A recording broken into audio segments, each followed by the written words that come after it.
এই, একদম আমার কাছে আসবে না। কেন? এলে কি করবে? এক দৌড় দিব। ওকে, দাও দৌড়, দেখি কতটা দৌড়াতে পারো। আর কতদিন এভাবে দৌড়াবে? যতদিন না তুমি আমাকে তাড়া করে বেড়াবে। কথাটা বলেই অমনি দিলাম দৌড়। আমাকে আর কে পাই? যেই দৌড় দিলাম তখনই খাট থেকে পড়ে গেলাম। কি ব্যাপার, আমি খাটে আসলাম কিভাবে? আমাকে তো মিম তাড়া করছিল। না, আর পারি না। এই মেয়ে তো আমার স্বপ্নের মধ্যেও ছাড়বে না। ভার্সিগুলো ভাবতে ভাবতে ফ্রেশ হতে চলে গেলাম। ফ্রেশ হয়ে এসে ঘড়ির দিকে তাকাতেই দেখি 10টা বেজে গেছে। তাড়াতাড়ি নাস্তা করে বেরিয়ে পড়লাম ভার্সিটিতে। ও, আপনাদের তো আমার পরিচয়টাই দেওয়া হলো না। ভার্সিটি যেতে যেতে আপনাদের পরিচয়টা দিয়েই দিই। আমি রাফি আহমেদ, এবার অনার্স দ্বিতীয় বর্ষের ছাত্র। দেখতে তেমন ভালো না, কালো, তবে মনটা আমার খুবই ভালো। না, আর নিজের নামে গুজব ছড়াবো না। গেট দিয়ে ঢুকতে যাব ঠিক তখনই কেউ আমার কলার ধরে রাখছে, যার কারণে আমি সামনে এগোতেই পারছি না। পিছনে তাকিয়ে দেখি মিম। আমি দেখেই তো অবস্থা খারাপ। কিরে, তোর প্রবলেম কি রে রাফি? কেন রে, আমি আবার কি করলাম? কি করিস নাই তাই বল। তোর জন্য আমি ঘুমাতেই পারি না। আমার স্বপ্নে সবসময় ঘোরাঘুরি করিস কেন? আসলে তোর ভালো ডাক্তার দেখাতে হবে। ওয়েট, আরমান সাহেবকে ফোন দিতে বলি, আপনার মেয়ের ভালো ট্রিটমেন্ট করান, না হলে একসময় পাবনা পাঠাতে হবে। কথাটা বলেই একটু মুচকি হাসলাম। এই দেখ রাফি, আমার সামনে একদম মুচকি হাসবি না। কেন রে? তোর এই হাসিটার কারণে আমি রাতে ঘুমাতে পারি না। এই দেখ, ফাও বকিস না তো। যা, তোর হলে যা, আর আমাকে আমার হলে যেতে দে। ফাজিল মাইয়া একটা। কথাটা বলে আমি চলে যেতে যাব, আবার আমার কলার ধরে টান দিল মিম। আমি এবার রাগি মুডে বললাম, ওই তোর সমস্যা কি? এত জ্বালাস কেন রে? যা ভাগ ছেড়ে। তুই আমাকে এভাবে বলতে পারলি রাফি? ওকে, যাচ্ছি চলে। আর আসবো না তোর কাছে, আর কথাও বলবো না। বলেই মিম মন খারাপ করে চলে গেল, আর আমিও চলে গেলাম ক্লাসে। কিরে রাফি, এতক্ষণ কোথায় ছিলি রে? আর বলিস না দোস্ত, ওই মিমটা ভার্সিটি আসতে না আসতেই জ্বালানো শুরু করলো। আরে রাফি, তুই বোঝার চেষ্টা কর, মেয়েটা তোকে ভালোবাসে রে। আরে ধুর চাই, ভালোবাসার গোষ্ঠী কিলাই, এসব আমার দ্বারা হবে না। আচ্ছা, সে দেখা যাবে। এখন চল ক্যান্টিনে যাই। তোরা যা বাপু, আমি যাব না। কেন রে, কি হইল? ভালো লাগছে না। তোরা যা, আমার অ্যাসাইনমেন্ট করতে হবে, কালকে করতে পারি নাই। ওকে থাক, তাইলে আমরা যাইগা। বলে নিলয় আর নীরব চলে গেল, আর আমি আমার অ্যাসাইনমেন্টটা কমপ্লিট করলাম। আজকে এটা জমা দিতে হবে, তা না হলে কপালে দুঃখ আছে। যাই হোক, অ্যাসাইনমেন্টটা জমা দিয়ে এসে ভালো লাগছে না, তাই চলে এলাম বাসায়। ইদানিং মনটা বড্ড খারাপ। আর সত্যি বলতে একটা মধ্যবিত্ত পরিবারের যে কত প্রেশার, সেটা একমাত্র তারাই বোঝে। মধ্যবিত্ত পরিবারগুলো মানুষের অনেক স্বপ্ন থাকে, কিন্তু তারা সেটা বাস্তবায়িত করতে পারে না। আর সেই মধ্যবিত্ত পরিবারের বড় ছেলে বা মেয়ের অনেক দায়িত্ব থাকে তার পরিবারটাকে দেখে রাখতে। অনেক কষ্ট সহ্য করে তারা, তাদের পরিবারের মানুষের মুখে হাসি ফোটায়। যাই হোক, ফ্রেশ হয়ে কিছু খেয়ে টিউশনি করাতে চলে গেলাম। এই টিউশনি করে যেটুকু আয় করা যায় তাতে নিজের পড়ালেখার খরচটা চলে যায়, আর একটু কষ্ট করলে বাড়িতেও দেওয়া যায়। অনেক নৈতিক কথা বললাম, আমি চলে আসছি যেখানে টিউশনি করাই। আজ মাসের শেষের দিকে দেখি বেতনটা দেয় নাকি। আমি দরজার সামনে এসে কলিং বেল প্রেস করলাম, আর একটা অল্প বয়সী মেয়ে এসে দরজা খুলল। যদিও আমি মেয়েটাকে চিনি না, হয়তো বেড়াতে আসছে। আমি ভিতরে চলে গেলাম, গিয়ে দেখি আমার ছাত্রছাত্রীরা গল্প করছে। আমি যেতেই চেয়ার থেকে উঠে দাঁড়ালো। আমি বসার পর ওরাও বসলো। তবে একটা কথা তো বলাই হলো না, এই টিউশনিটা মিম ঠিক করে দিয়েছিল। মেয়েটা আমাকে জ্বালালেও কিছু ভালো কাজ করেও দেই। এবার আমার স্টুডেন্টদের কথা বলি। একজন পড়ে ইন্টারে, আর একজন ক্লাস 9-এ। একজন ছেলে একজন মেয়ে, তবে খুব লক্ষ্মী ওরা। যাই হোক, পড়ানো শুরু করলাম। পড়ানো শেষ করে আরেক জায়গায় গেলাম পড়াতে। ওখানে গিয়েও একই অবস্থা। বেতনটা আজকে কেউই দিল না, বলছে কালকে দিবে। আর আমিও জোর করি নাই, কারণ বাড়িওয়ালারা খুব ভালো। পড়ানো শেষ করে রাত 8টায় বাসায় পৌঁছালাম। বাসায় এসে ফ্রেশ হয়ে খুব ক্ষুধা লাগছিল। তাই তাড়াতাড়ি খেয়েই নিলাম। খেয়ে এসে একটু নিজের পড়া পড়লাম। কালকে আবার পরীক্ষা নিতে হবে স্টুডেন্টগুলোর, তার আবার প্রশ্ন তৈরি করতে হবে। তাই রাত জেগে প্রশ্নগুলো করে রেডি করে রাখলাম। এবার একটু ফেসবুকে যাই, অনেক দিন যাই না। আর আমার গল্প লেখাও হয় না, আসলে অনেক কাজের চাপ, তাই আর গল্প লেখার সময় পাই না। ফেসবুকে লগ ইন করতে দেখি ঝড়ের মতো মেসেজ আসা শুরু করতেছে, তো আর থামার নামই নাই। একজন মেসেজ দিয়েছে, রাফি এখন আর গল্প কেন লিখেন না? প্রায় মানুষের এই একই প্রশ্ন। তারপর সবাইকে বিষয়টা বলার পর আর কিছুই বলে নাই। আজ আর রাতে ঘুম আসছে না, তাই গল্প লেখা শুরু করলাম। গল্প লেখা শেষ করে পোস্ট করে অফলাইনে চলে গেলাম। সকালে আবার উঠতে হবে, তাই ঘুমিয়ে পড়লাম। সকালে ঘুম থেকে আম্মুর ডাকে উঠলাম, উঠে একটু হাঁটতে গেলাম। তারপর নাস্তা করে ভার্সিটি গেলাম। তবে আজকে আর কোনো রকম ঝামেলা করে নাই মিম। যাক বাবা, বাঁচা গেল। আজ আর জল্লাদটা আসে নাই, তাই ক্যাম্পাসে বসে আড্ডা দিচ্ছি বন্ধুদের সাথে। হঠাৎ পিছন থেকে কেউ আমার চোখ বন্ধ করে দিল। আমি ছাড়াতে চেষ্টা করে ব্যর্থ হলাম। কিছুক্ষণ পর সে নিজেই ছেড়ে দিল, আর আমি পিছন ফিরে তাকাতেই দেখে তো পুরাই অবাক। আজকে মিম ভার্সিটি আসছে। নীল শাড়ি, ঠোঁটে হালকা করে লাল লিপস্টিক, একদম নীল পরীর মতো লাগছিল। মনে হচ্ছিল একটা নীল পরী। আমি তো হাঁ করে ওর দিকে তাকিয়ে আছি। ওই কি রে, এইভাবে কি দেখছিস? তোমাকে খুব সুন্দর লাগছে। তোমাকে কি সত্যি? এত লজ্জা পাওয়ার কিছু নাই, একদম পেত্নির মতো লাগছে। আমাকে কেন ভালো লাগবে? আমি তো আর দেখতে সুন্দর না, তোর তো ফাহমিদাকে ভালো লাগবে। এই তুই থামবি? আচ্ছা বাবা, তোকে সত্যি খুব ভালো দেখাচ্ছে। এবার খুশি তো? হুম, অনেক খুশি। আচ্ছা চল, এই খুশিতে তোকে নিয়ে খেতে যাব। না থাক, আমি খাবো না। আর আমার কাছে টাকা নাই, এখনো বেতন পাই নাই। ওই, তোকে কি আমি বলেছি যে বিল তুই দিবি? না বলিস নাই, কিন্তু তবুও। একটা কথাও বলবি না। চল এখন চুপচাপ আমার সাথে। না যাবো না, আমার ক্লাসে যেতে হবে। ইস, আসছে ঈশ্বরচন্দ্রের জামাই, উনি পরে একদম উল্টায় দিবে। চুপচাপ আমার সাথে চল, না হলে কিন্তু কান টেনে নিয়ে যাব। আচ্ছা ঠিক আছে, তুই যে নাছরবান্দা, না যাওয়া পর্যন্ত তুই ছাড়বি না। তারপর মিম আর আমি একটা রেস্টুরেন্টে গেলাম খেতে। আর না যেয়ে তো কোনো উপায় নাই, মেয়েটা খুবই জেদি, সহজে ছাড়বে না। ওকে আমি একটু ভয় পাই। যাই হোক, অনেক কথা বলে ফেললাম, এবার কাজের কথায় আসি। এই মিম শোন না, বল। আমার কিছু টাকা লাগতো রে, তোর কাছে কি হবে? আছে, কিন্তু কত টাকা আর কেনই বা টাকা চাইতেছিস? তোকে আমি দিয়ে দিবনি পরে। কিন্তু কত টাকা লাগবে? খুব বেশি না, 500 টাকা হলে হবে। ওকে, আছে আমার কাছে। ধন্যবাদ দোস্ত। আচ্ছা এবার কোথায় যাবি তুই? চল আজকে একটু রিক্সা করে ঘুরে আসি। ওই মেন্টাল, রিক্সা ঘুরতে গেলে কত টাকা নষ্ট হবে ভেবে দেখছস? কোথাও যাওয়া লাগবে না, এখন তুই বাসায় যা, আর আমি ক্যাম্পাসে যাই। আমার একটা অ্যাসাইনমেন্ট জমা দেওয়ার বাকি আছে। অ্যাসাইনমেন্ট দিয়ে কি হবে? চল না এখন ঘুরে আসি। মিম, এবার কিন্তু বেশি হয়ে যাচ্ছে। হ্যাঁ হ্যাঁ হ্যাঁ। এই দেখ, কথায় কথায় কাঁদবি না তো, আমার রাগ হচ্ছে। আচ্ছা আমি যাচ্ছি, আর জ্বালাবো না। যখন আমি থাকবো না তখন বুঝবি। বলেই মিম চলে গেল। মনে হয় মেয়েটা খুব কষ্ট পাইছে। আসলে আমি ওভাবে বলতে চাই নাই। যাই হোক, পরে কল দিয়ে সরি বলে নিবনি।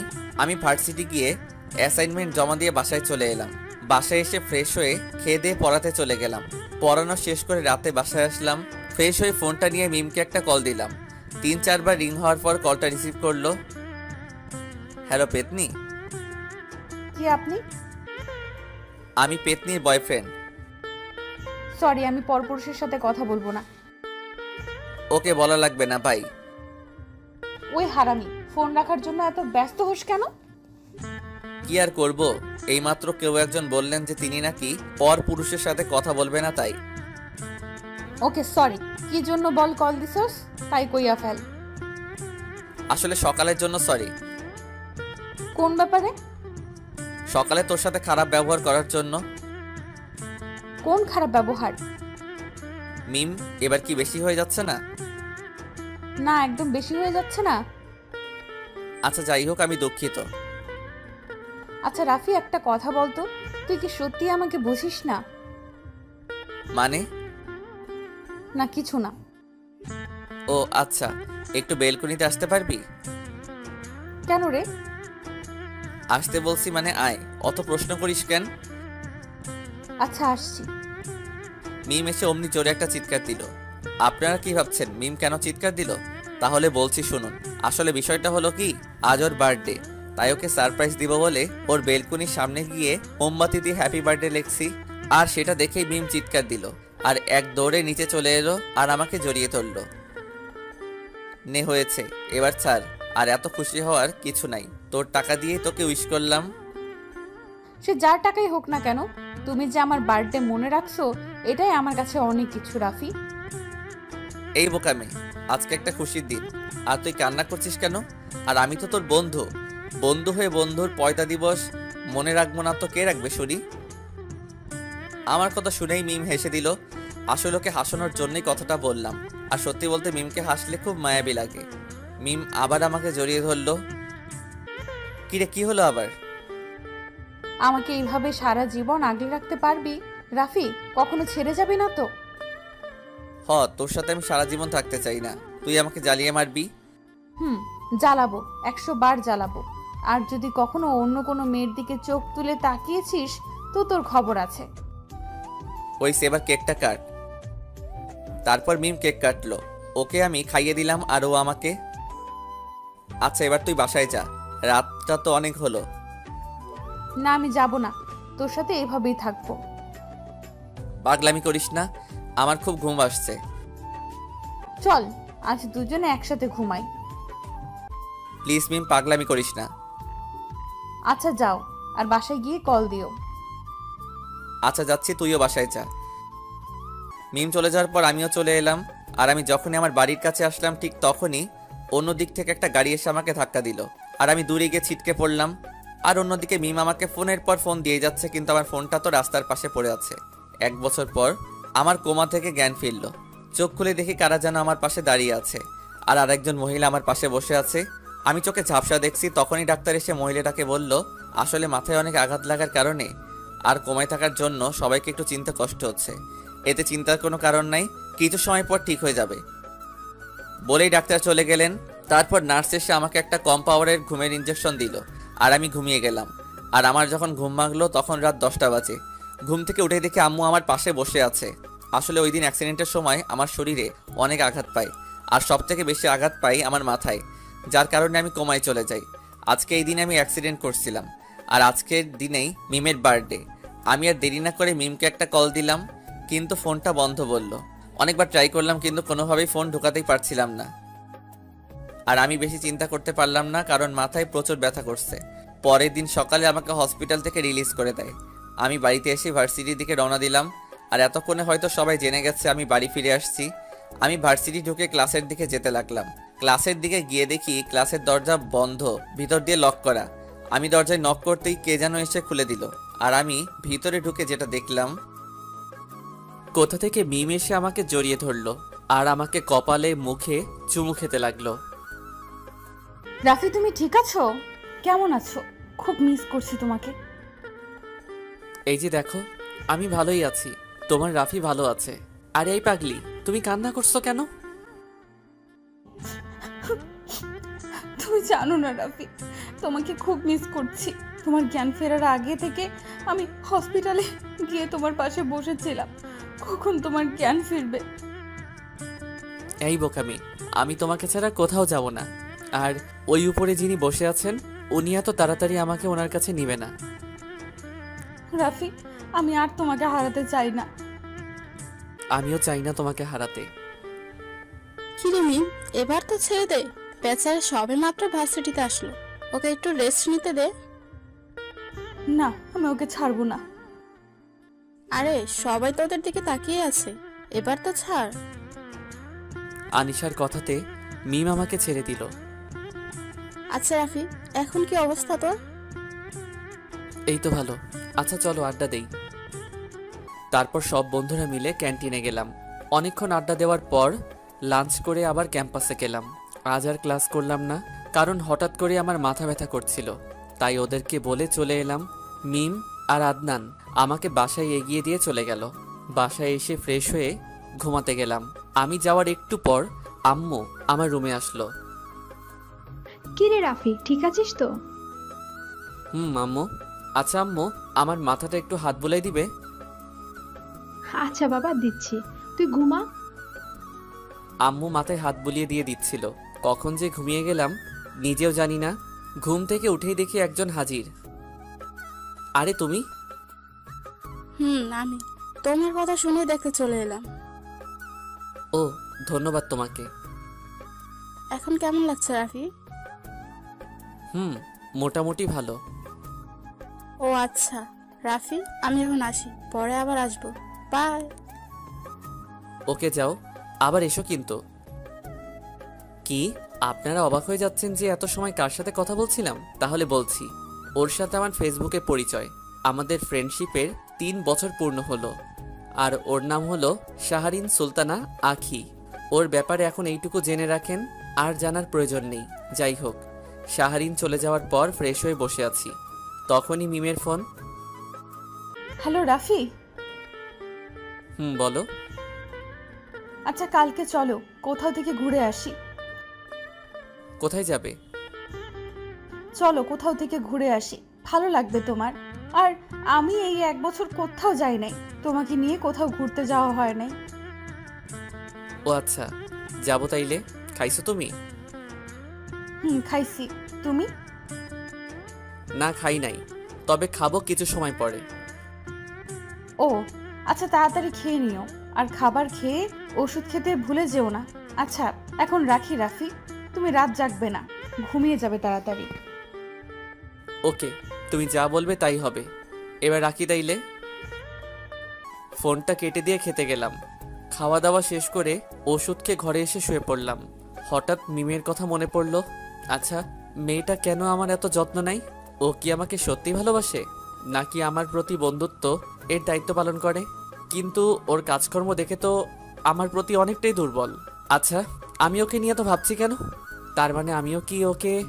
না না না, এই আমি কি ভাবছি? আমি তো ওকে শুধুই আমার বন্ধু ভাবি। না, আর ভাবতে পারছি না, মাথাটা ব্যথা করছে। এবার ঘুমাতে যাব। সকালে আম্মুর ডাকে ঘুম ভাঙলো। কি রে সোনা, আর কত ঘুমাবি? এবার তো ওঠ। উঠছি আম্মু, তুমি যাও, আমি আসছি। বলেই আম্মু চলে গেল। আমিও ফ্রেশ হয়ে খেতে গেলাম। খাবার টেবিলে বসে সবাই মিলে খাবার খাচ্ছি, ঠিক তখনই আব্বু বলল, আচ্ছা বাবু, তোর আজকে একটা জায়গায় যেতে হবে, পারবি বাবা যেতে? কোথায় যাব আব্বু?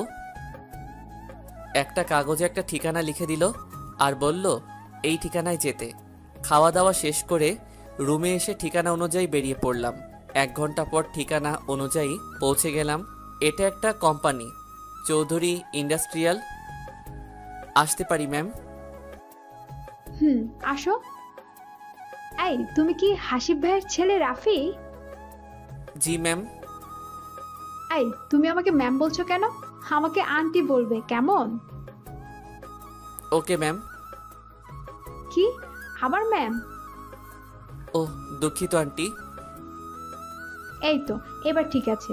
আর যে জন্য তোমাকে এখানে ডাকলাম, আমার একজন ম্যানেজার লাগবে। শুনেছি তুমি খুব ভালো স্টুডেন্ট। তোমার আব্বু তোমার ব্যাপারে সব বলেছে, তুমি কি পারবে? কি বলেন আন্টি, আমি কি এটা সামলাতে পারবো? আমাদের পুরনো ম্যানেজার তোমাকে সবকিছু বুঝিয়ে দিবে। জি আন্টি। আর ঠিক তখনই মিমের ফোন। আমি ফোনটা কেটে দিলাম। কি হলো রাফি, কার ফোন ছিল? আমার এক বন্ধুর। কেটে দিলে কেন? রিসিভ করো। না আন্টি, আমি ম্যানেজ করে নিব। ওকে, তাহলে তুমি এখন আসতে পারো। কাল থেকে কাজে জয়েন করবে। ওকে আন্টি, আসি। আন্টির অফিস থেকে বেরিয়েই পাগলি মিমটাকে কল দিলাম। কিছু সময় রিং হওয়ার পর রিসিভ করলো। হ্যালো মিম। তোমাকে কত কল দিলাম, ধরলে না কেন? আমি একটা কাজে ছিলাম, তাই তোর কলটা রিসিভ করতে পারি নাই রে, সরি। ওকে ঠিক আছে, বিকেলে ঘুরতে যাওয়ার কথা মনে আছে? আছে, কিন্তু আজ না গেলে হয় না? না, যেতেই হবে, কোনো কথা শুনতে চাই না। আসলে খুব ক্লান্ত লাগছে তো তাই। ও আচ্ছা, শোনো, বেশি সময় থাকা লাগবে না। ওকে ঠিক আছে, কখন বের হব? তুমি এখন কোথায়? এই তো বাসার কাছে চলে আসছি। আচ্ছা শোনো, বাসায় পৌঁছেই ফ্রেশ হবে, তারপর লাঞ্চটা করে রেডি হয়ে থাকবে, আমি গাড়ি নিয়ে এসে তোমাকে নিয়ে যাব। আচ্ছা ঠিক আছে। মিমের ফোন কলটা কেটে দিয়ে ফ্রেশ হতে চলে গেলাম। 30 মিনিট পর মিম এসে আমাকে নিয়ে গেল, আর গাড়িতে যেতেই মিম আমার চোখ বেঁধে দেয়। মিম, এ তুই কি করছিস? এই, একদম চুপ, এত কথা বলো কেন? আরে কিন্তু তুমি আমার চোখ কেন বাঁধছ? আবার কথা বলে, একদম খুন করে ফেলবো তোকে। আচ্ছা বাবা, চুপ করলাম, এবার তো খুশি? অনেক, আমার লক্ষ্মীটা। কিছু সময় পর একটা জায়গায় গাড়ি থামালো, তারপর মিম গাড়ি থেকে নেমেই আমাকে নামিয়ে দিল, কারণ আমার চোখ তো বাঁধা। আচ্ছা মিম, এটা কোথায়? আবার কথা বলে, চুপ করে থাক। ওকে, চুপ করলাম। তারপর মিম আমাকে একটা অন্ধকার ঘরে ছেড়ে দিল। আমি এবার নিজের চোখ থেকে কাপড়টা সরিয়ে যেটা দেখতে পেলাম, সেটা দেখে তো আমি পুরাই অবাক হয়ে গেলাম।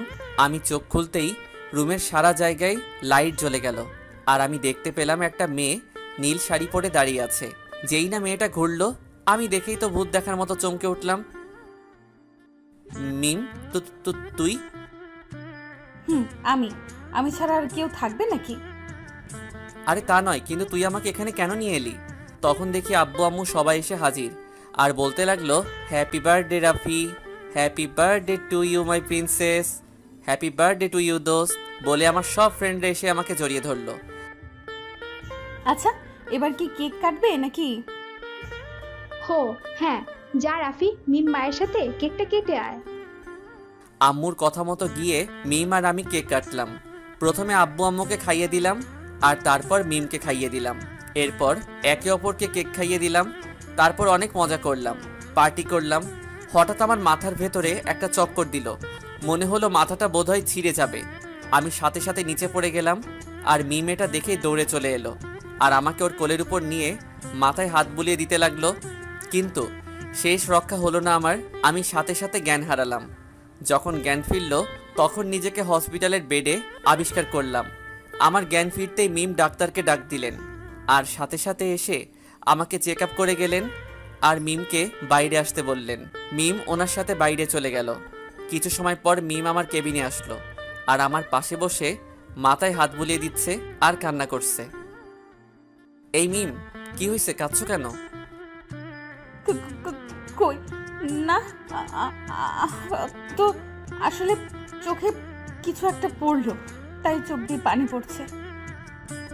আচ্ছা ডাক্তার কি বললো? আরে ডাক্তার কিছুই বলে নাই, শুধু বলেছে যে তোমার একটু খেয়াল রাখতে বলল, আর কিছু ওষুধ লিখে দিচ্ছে, তোমাকে নিয়মিত খেতে হবে। কথাগুলো বলছে আর মিমের চোখ দিয়ে পানি অঝরে পড়ছে। আমি মিমের চোখ মুছে দিয়ে বললাম, এই পাগলি, কাঁদছিস কেন? দেখ আমি তো ঠিকই আছি, আমার তো কিছুই হয় নাই, তুই শুধু চিন্তা আর কান্না করছিস, বোকা মেয়ে একটা। ঠিক আছে। আচ্ছা শোনো, আমি ওষুধ আনতে যাচ্ছি, তুমি একটু ঘুমানোর চেষ্টা করো। কথাটা বলেই মিম কাঁদতে কাঁদতে কেবিন থেকে চলে গেল। আচ্ছা এবার আসুন, দেখি ডাক্তার মিমকে কি বলছেন। মিম, আপনার সাথে কিছু কথা বলার আছে। জি ডাক্তার, বলুন। দেখুন, রাফি সাহেবের অবস্থা বেশি একটা ভালো না। ওনার আগে অ্যাক্সিডেন্টের কারণে মাথা থেকে অনেক ব্লাড পড়ে গিয়েছে, তারপরে অনেক রক্ত লাগছিল ওনার। জি, তারপর? ওনার মেন্টাল হ্যামারেজের কারণে মাথার নার্ভ স্লো কাজ করছে, যার কারণে ওনার মাথায় সমস্যা হচ্ছে। আর এইভাবে চলতে থাকলে কিছুদিন পর হয়তো আমরা রাফি সাহেবকে বাঁচাতে পারবো না। তাই বলছিলাম কি, যে কয়দিন উনি বেঁচে আছেন ততদিন রাফিকে বলবেন না এসব কথা, তাহলে রাফি টেনশন করবে, আর যেটা রাফি সাহেবের জন্য ক্ষতিকর। তাই বলছি যেভাবেই হোক ওনাকে এই কথা যেন না জানতে পারে। কি? না, এ হতে পারে না। কি বলছেন ডাক্তার আপনি? জি মিম, ঠিকই বলছি। প্লিজ আপনি ভেঙে পড়বেন না। আপনি এরকম করেন তাহলে কি করে হবে? তাই আপনাকে সবটা দেখে রাখতে হবে। আর রাফির আব্বু আম্মুর সাথে আমি কথা বলে নিব। ডাক্তার, আমার রাফিকে কি ভালো করা যায় না কোনোভাবে? যত টাকা লাগবে আমি দিব, কিন্তু আমি রাফিকে ঠিক করতেই হবে। আসলে সবকিছু তো আর টাকা দিয়ে ঠিক করা যায় না। উপরে আল্লাহকে ডাকুন, উনিই পারবেন রাফিকে ঠিক করে আবার আমাদের মাঝে ফিরিয়ে দিতে। কিন্তু তাতেও একটা ভয় থেকেই যাবে। কি সেটা? ওনার মেমোরি মুছে যেতে পারে। কি মানে রাফি আমাকে ভুলে যাবে? না, এটা হতে পারে না। ওকে ছাড়া আমি থাকতে পারবো না। আমি ওকে বড্ড ভালোবাসি। সবকিছু বুঝতে পারছি, কিন্তু আপনাকে বাস্তবতাটা মেনে নিতে হবে। যাই হোক, এখন আমি আসি। আপনাকে যে ঔষধ আনতে বললাম ওগুলো এনে এখনই রাফিকে খাইয়ে দিতে হবে। বলেই ডাক্তার চলে গেল। এই রাফি, ঘুমাইছোস? হুম। ওঠ আর উঠে এই ওষুধ খেয়ে নে। না, আমি খাবো না। পাগলামি করিস না বন্ধু আমার, প্লিজ ওষুধটা খেয়ে নে। বললাম তো খাবো না। আর ওষুধ না খেলে কি হবে? মরেই তো যাবো, তাই না? রাফিকে জেনে গেছে ডাক্তার আর আমার কথোপকথন? আই, তুই কি বলিস এগুলো? ওকে, খাওয়া লাগবে না। অনেক খিদা লাগছিল, ভাবলাম খাবো, কিন্তু না, আর খাওয়া লাগবে না। কেন? যা খেয়ে আয় এখনই। ইস, আসছে নিজে খাবে না আর আসছে আমাকে রাগ দেখাতে। আগে ওষুধ খাও, তাহলে আমিও খাবো। আচ্ছা দে, এসব খেয়ে কোনো লাভ হবে না। আমি তো আর বাঁচবো না। দেখ রাফি, মার খাবি এবার, চুপ থাক আর এই ওষুধটা খেয়ে নে। বলেই মিম আমাকে ওষুধ খাইয়ে দিল আর আমি ঘুমিয়ে পড়লাম। এভাবে দেখতে দেখতে কয়েকটা মাস কেটে গেল। এখন আমি আগের থেকে অনেকটা সুস্থ হয়ে গেছি, কিন্তু মাঝে মাঝে একটু মেমোরি শর্ট টাইম ব্রেক করে। ওষুধ খেলে ঠিক হয়ে যায়। এই তো 3 দিন আগের কথা। সকালে ঘুম থেকে উঠে ফ্রেশ হয়ে ভার্সিটি গেছিলাম, কিন্তু ভার্সিটি গিয়েই সমস্যাটা হয় আমার। আবার মাথা ব্যথা শুরু করে দেয়। তারপর ডাক্তার এসে জানিয়ে দিলেন আমি যেন রোদ দিয়ে বেশি ঘোরাঘুরি না করি। আর মাঝে মাঝে তো আমার বাড়ি খুঁজেই পাই না। আর একেই বলে শর্ট টাইম মেমোরি লস। এভাবে দেখতে দেখতে 1 বছর কেটে গেল। আমার পরিবার আর মিমের পরিবার আমাদের বিয়ে দেওয়ার সিদ্ধান্ত নিল, কিন্তু আমি রাজি না। কারণ বলা তো যায় না কখন আমার ডাক চলে আসে উপর আল্লাহর কাছে যাওয়ার। তাই আমি সরাসরি না বলে দেই। তবে আমার না বলাতে তেমন কোনো সমস্যা হয় নাই, কারণ তারা তো সব জানে। আর আমিও একটু হলে বুঝতে পারি আমিও আর বেশি দিন বাঁচবো না। একদিন মিমকে কারোর সাথে আমার ব্যাপারে কথা বলছিল, তখন আমি শুনতে পেলাম মিম বলছিল না, রাফির মাথায় অনেক সমস্যা হয়েছে, ও হয়তো আর বেশি দিন বাঁচবে না। কথাটা শোনার পর খুব কষ্ট লাগছিল। তাই আমি সিদ্ধান্ত নিলাম আমি মিমকে বিয়ে করব না। আর সত্যি বলতে আমি মিমকে ভালোবেসে ফেলেছিলাম, কিন্তু ওই দিনের কথা শোনার পর থেকে আমি মিমকে ভুলতে চেষ্টা করলাম। তারপর একদিন আমি একটা জিনিস লক্ষ্য করলাম, সেটা হলো মিমকে একটা ছেলে ফলো করে। মনে হয় সে মিমকে ভালোবাসে, কিন্তু বলতে পারে না হয়তো। আমি ছেলেটাকে অনেকবার মিমের আশেপাশে দেখি, আমি কিছুই বলতাম না। একদিন আমি একটা জিনিস করলাম, আর এটা শুনে তো মিম রেগে আগুন হয়ে গেছে। আমি সেই ছেলেটার সাথে গিয়ে দেখা করলাম, আর এই বিষয়টা মিম জেনে গেছিল। এই নিয়ে আমাকে অনেক বকা দিছিল। আর ওই ছেলেটার সাথে দেখা করে ওকে কিছু কথা বলছিলাম, আর সেগুলো শুনেই মিম আমাকে অনেক বকা দেয়। আসলে ছেলেটার সাথে যে কথাগুলো হয়েছিল। Excuse me. জি, আমাকে বলছেন? জি ভাইয়া, আপনাকে বলছি। জি ভাইয়া, বলুন। আপনাকে ইদানিং দেখছি একটা মেয়েকে ফলো করতেছেন। আচ্ছা, আপনি কি মেয়েটাকে ভালোবাসেন? না মানে বলছিলাম কি, ভয় পাওয়ার কিছু নাই ভাইয়া। আপনি যদি ওকে ভালোবাসেন তাহলে ওকে গিয়ে বলে দেন। আপনি কে? আমি ওর বন্ধু প্লাস ফিয়ন্সি, কিন্তু আমি ওকে বিয়ে করব না। কেন ভাইয়া, মেয়েটার কোনো সমস্যা আছে নাকি?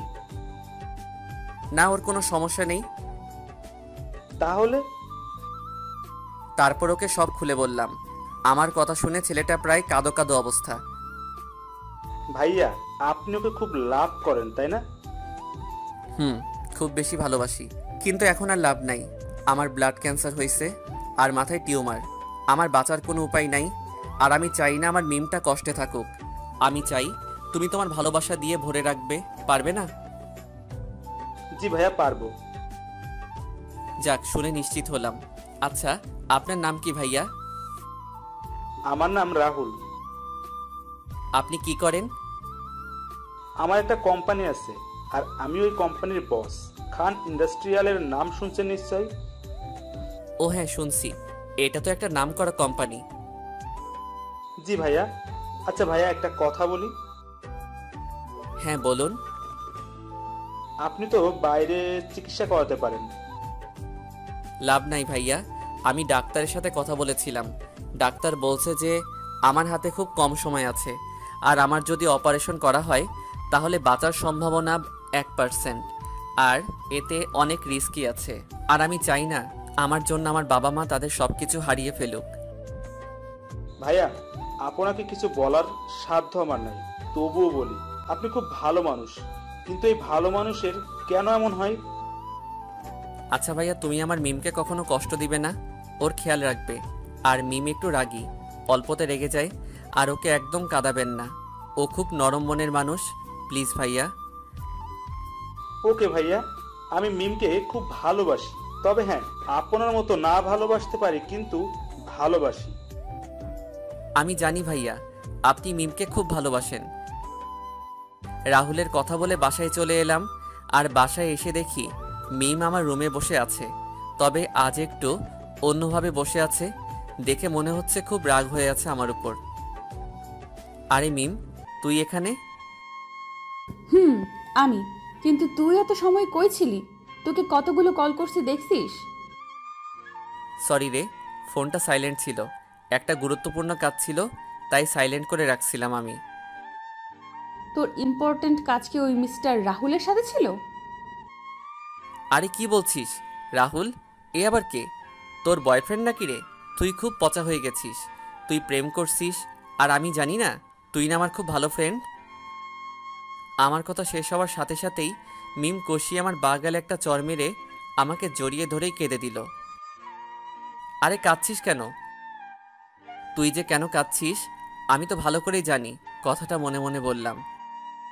তুই এমন কেন? কেন রে, আমি কি করলাম? তুই তো আমাকে মারলি। তুই আমাকে কেন এত ভালোবাসিস বলবি একটু? আরে ধুর, তোকে আমি ভালোবাসতে যাব কেন? তোকে ভালোবেসে কি আমি বিপদে পড়ব? দেখ রাফি, একদম মজা করবি না। তুই জানিস আমি তোকে কতটা ভালোবাসি। এবার আমি আর নিজেকে সামলাতে পারলাম না, আমিও ওকে জড়িয়ে ধরলাম। তুই কেন বুঝিস না? আমি আর কথাটা শেষ করার আগেই আমার ঠোঁট দুইটা মিমের দখলে নিয়ে নিল। কিছু সময় পরে ছেড়ে দিল আর বলল, তোকে আমি হারাতে দিব না। এই যে তোকে শক্ত করে জড়িয়ে ধরে আছি, আমার কাছ থেকে কেউ তোকে নিয়ে যেতে পারবে না। তুই শুধু আমার, আর আমারই থাকবি। তুই ভালো করেই জানিস আমি আর এই পৃথিবীতে থাকতে পারবো না। তারপরও কেন এমন করছিস? আমি কিছু জানতে আর বুঝতে চাই না। আমি শুধু এইটুকুই বুঝি, তুই আমার কাছে থাকবি। আমার থেকে রাহুল ছেলেটা অনেক ভালো। ও তোকে আমার থেকে ভালো রাখবে, তোকে ভালোবাসবে, আর তুই ওর কাছে শান্তিতে থাকতে পারবি। ও একজন সফল বিজনেসম্যান। আমার টাকা পয়সা কিছুই চাই না, আমার শুধু তোকেই চাই। তোর বুকে মাথা রেখে সারা জীবন কাটিয়ে দিতে চাই। প্লিজ আমাকে তোর থেকে আলাদা করিস না। ওকে বুঝলাম। চোখের পানি মুছে মিমকে বুকের মধ্যে থেকে ছাড়িয়ে নিয়ে বললাম, এখন আমাকে ছাড়, আমি এখন ফ্রেশ হয়ে আসি। আচ্ছা যা, আর ফ্রেশ হয়ে খেয়ে বাইরে ঘুরতে যাব। আচ্ছা ঠিক আছে বলে আমি ফ্রেশ হতে চলে গেলাম, আর মিমও চলে গেল। ও হ্যাঁ, মিম এখন থেকে আমাদের বাসায় থাকছে। যাই হোক, ফ্রেশ হতে খেতে গেলাম। মিম সহ বাসার সবাই মিলে একসাথে খেলাম। খাওয়া দাওয়া শেষ করে মিম আর আমি বেরিয়ে পড়লাম। আমরা বাসা থেকে বেরোতে বেরোতেই আঙ্কেল তার গাড়ি পাঠিয়ে দিলেন। রাত 8টায় আমি আর মিম বাসায় আসলাম। বাসায় এসে ফ্রেশ হয়ে সবাই মিলে ডাইনিং টেবিলে বসে গল্প করছিলাম। হঠাৎ করে আমার মাথা ব্যথা করছে, মনে হচ্ছে মাথাটা বোধহয় ফেটে যাবে। কি রে রাফি, তুই ঠিক আছিস তো? না আম্মু, মাথা ব্যথা করছে খুব। কি? এই রাফির আব্বু, এখনই ডাক্তারকে ফোন দাও আর ইমার্জেন্সি আসতে বলো। আরে আম্মু, এত টেনশন করো না তো, মাথা ব্যথা ঠিক হয়ে যাবে। তুই চুপ করবি। কিছুক্ষণ পর ডাক্তার আসলো আর আমাকে চেক আপ করে কিছু ওষুধ লিখে দিল, সাথে একটা ঘুমের ওষুধও দিল। আমি ওষুধ খেয়ে লম্বা একটা ঘুম দিলাম। দীর্ঘ 5টা বছর পর আজকে আমার মৃত্যুবার্ষিকী। কি আপনারা অবাক হচ্ছেন? তাহলে আপনাদের পরিষ্কার করে বলি সেই দিন ঘুমানোর পর কি হয়েছিল। আমি ডাক্তারের দেওয়া ওষুধ খেয়ে ঘুমিয়েছিলাম ঠিকই, কিন্তু ওই ঘুমই ছিল আমার শেষ ঘুম। কারণটা হলো আমি শুধুমাত্র ঘুমের ওষুধই খেয়েছিলাম, মাথা ব্যথার ওষুধ খেয়েছিলাম না। কারণ আমি বুঝতে পেরে গেছিলাম আমি আর বাঁচবো না। তাই আমি চাই না যে আমার জন্য আমার পরিবার, তারপর মিম, এরা কষ্ট পাক। আর যদিও এর থেকে বেশি কষ্ট হলো বাবা মা তার একমাত্র ছেলেকে নিজেদের চোখের সামনে এভাবে চলে যেতে দেখতে পারে না। আমার কিছুই করার ছিল না। ও হ্যাঁ, মিমের বিয়ে হয়ে গেছে। আপনারা যার কথা ভাবছেন, ঠিক রাহুলের সাথে বিয়েটা হয়েছিল। যদিও মিমের এতে মত ছিল না, কিন্তু রাহুল ওকে মানিয়ে নিতে পেরেছে। খুব ভালোবাসে রাহুল মিমকে। আর মিমের একটা কিউট ছেলে হয়েছে। আর ওর ছেলের বয়স 4 বছর। তবে খুব বাজি, দেখতে হবে না ছেলেটাকার। আর ওর নাম রাখছে রাফি আহমেদ। এই নাম রাখার পিছনে একটা কারণ আছে। কারণটা হলাম আমি। আমার স্মৃতিগুলোকে আঁকড়ে ধরে বাঁচার জন্য চলুন ওদের ঝগড়া উপভোগ করা যাক। আব্বু আব্বু দেখ, আম্মু আমার কাছে কথা বলতে না। লাফি মামা ছবি দেখে তাকিয়ে কান্না করতে। রাফি বাবা, তুমি আমার কাছে আসো, তোমার আম্মু একটু পরেই তোমার কাছে আসবে। আত্মা আব্বু, লাফি মামা তুতাই তাতে। তোমার লাফি মামা ওই আকাশে থাকে, আকাশের তারা হয়ে। ও আত্মা বুদ্ধি। এই তো আমার লক্ষ্মী ছেলে। আমি মারা যাওয়ার পর রাহুল আমার আব্বু আম্মুকে খুব কেয়ার করে। এখন তাদের ছেলে রাহুল আর আব্বু আম্মুও রাহুলের মাঝে আমাকে খুঁজে পায়। যাই হোক, অনেক কথা বলে ফেলেছি, এখন আসি। বাই, কথা হবে অন্য কোনো দিন, অন্য কোনোখানে। তার আগে সবাই ভালো থাকুন, সুস্থ থাকুন। আল্লাহ হাফেজ।